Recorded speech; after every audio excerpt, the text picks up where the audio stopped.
Hello class 4th, welcome back again online class of science. Students, our 7th chapter I have explained you half, okay, till page number 59. Now we will start page number 60, open composition of air. Please see it carefully. The blanket of air that surrounds the earth is called atmosphere. तो students, जो हमारे चारों तरफ पृथ्वी के चारों तरफ जो हवा का एक कवर होता है वो हमारा वातावरण कहा जाता है, एटमॉस्फेयर। ठीक है। Air is a mixture of gases, water vapour and dust particles.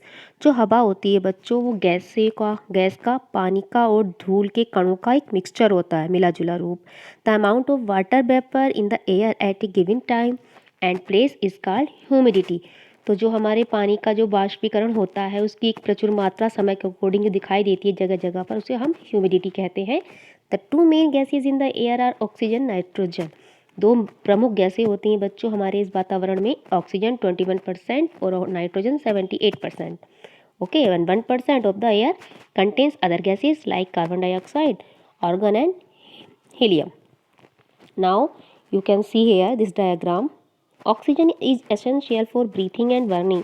Oxygen हमारे लिए सांस लेने के लिए और जलाने के लिए ज़रूरी होती है। Carbon dioxide is required by green plants for the process called photosynthesis. और जो कार्बन डाइऑक्साइड होती है बच्चों, वो पेड़ पौधों के प्लांटेशन के लिए फोटोसिंथेसिस में ज़रूरी होती है। Nitrogen is required by plants for their growth. और नाइट्रोजन क्या काम करती है गैस बच्चों, वो जो है प्लांट्स की ग्रोथ में हेल्पफुल होता है।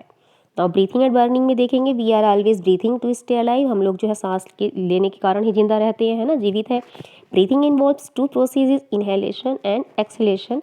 जो होते हैं हमारे सांस लेने की प्रक्रिया और सांस छोड़ने की प्रक्रिया, ये आपको पता है।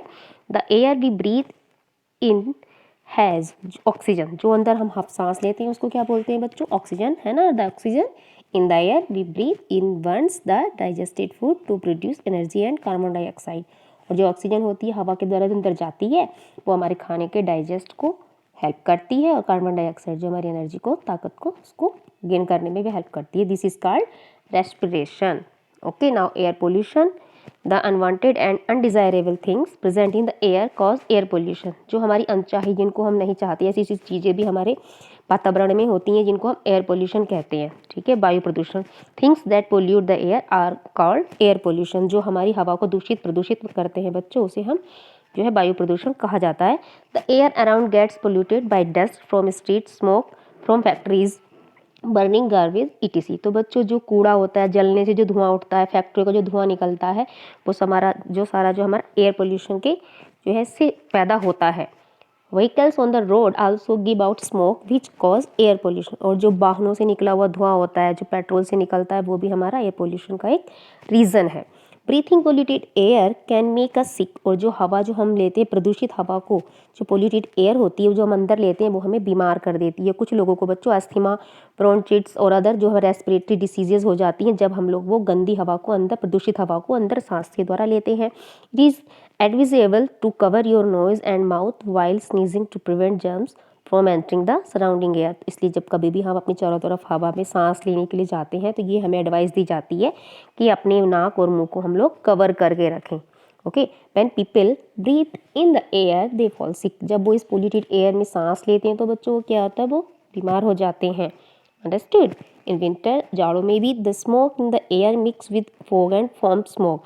जाड़ों में क्या होता है, जो हमारे धुआं, जो स्मोक देखते हैं या फोग देखते हैं, उसमें भी जो है एयर जो है मिक्सअप होती है, धुएं से, धुआं जैसा लगता है।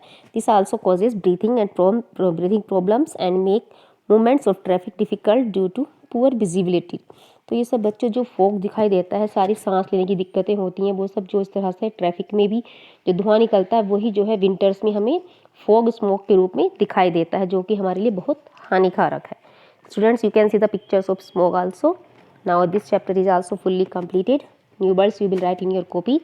These are the exercise you will do in your book, and these are the question answer also, thoughts also.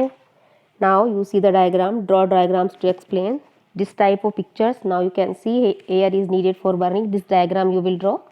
Air exerts pressure, you will draw here, and air occupies space also, you will draw this diagram. Now your 7th chapter is completed. Students, you will write carefully. Okay, I will meet you again in your next video. Okay, till then, take care, have a nice day.